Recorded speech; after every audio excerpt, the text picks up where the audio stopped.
You're listening to the Cyberwire Network, powered by N2K.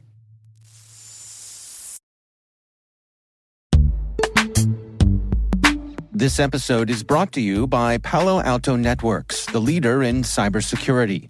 As AI-driven attacks increase, organizations can't afford to have network security that's stuck in the past. Discover how Palo Alto Networks can help you predict what's coming and proactively secure against it with a zero-trust, AI-powered network security platform built to secure whatever, whenever, wherever. To learn more, visit paloaltonetworks.com/network security platform.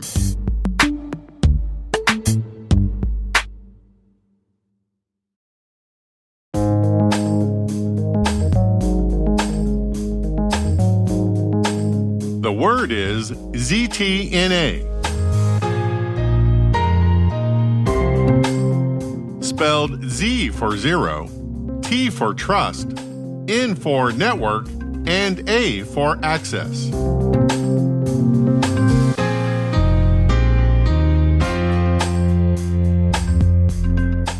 Definition: a technology set designed to support the cybersecurity first principle strategy of zero trust that limits device, people, and software component access to only designated authorized resources and nothing more.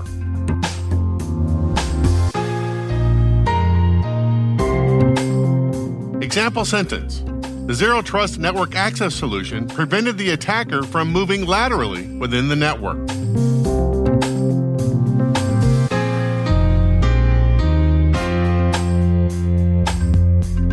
Origin and context. In the early 2000s, the U.S. military started experimenting with the idea of deperimeterization under the project name the Jericho Forum. The concept was to move away from the old perimeter defense model to decouple the identification and authorization functions away from the workload. In other words, you don't connect to the sensitive workload and then try to log in. Instead, you connect to a separate system that verifies your identity and validates that you are authorized to connect to the sensitive workload. If you are, then the system establishes the connection to just that workload and nothing else. The Jericho Forum captured some of the first ideas about what would eventually be known as the cybersecurity first principle zero trust strategy, but they never built it. The man who gets the credit for the name Zero Trust and the initial concepts in the model is John Kindervag. In 2010, while working for Forrester, he published a research report entitled No More Chewy Centers, introducing the Zero Trust model of information security, which outlined a security model that assumes that all network traffic is untrusted and must be verified before access is granted. The same year that Kindervag published his paper, Google got hit by a massive Chinese cyber espionage attack called Operation Aurora. The hackers, Unit 61398 of the People's Liberation Army, APT-1 as it would become to be known later, targeted 34 major companies, including Google, Microsoft, and Juniper, with three goals. Number one, accessing the Gmail accounts of Chinese human rights activists. Number two, spying on the Google's internal legal discovery portal, the portal that managed law enforcement requests for information pertaining to ongoing investigations. And finally, number three, stealing the source code and signing certificates of those 34 companies. In response to the Aurora attack, Google's site reliability engineers redesigned their internal security architecture from the ground up using the concepts of deperimeterization and the zero trust philosophy. This might be the first publicly acknowledged deployment of ZTNA technologies. A few years later, Google released a commercial product called BeyondCore that incorporated many of the ideas they developed internally. ZTNA technologies involve verifying the identity of each user, device, and software component attempting to access a resource, and then enforcing policies that determine what level of access each should have based on factors such as role, location, device status, and behavior.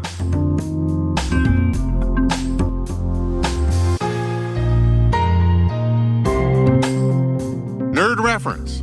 John Kindervag, the father of the original Zero Trust idea, spoke at the Create the Future conference in 2022. So there's a lot of myths about zero trust. The first one is zero trust means making a system trusted. How much trust should there be in a zero trust system? I tried to make it as explicit as I could, Zero, we're trying to get rid of trust, not make system trusted. Zero trust is also not about identity. It consumes identity, but it isn't equal to identity. I can prove that with 2 words. Snowden, Manning, they were trusted users. They had all the right identity in MFA, but nobody looked at their packets post-authentication. And then there are zero trust products. That is not true. There are products that work well in zero trust environments, but zero trust is a strategy designed to stop data breaches and make other cybersecurity attacks unsuccessful. It's a strategy that uses products.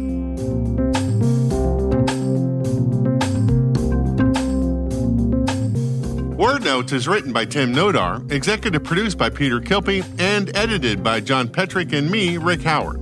The mix, sound design, and original music have all been crafted by the ridiculously talented Elliot Peltzman. Thanks for listening.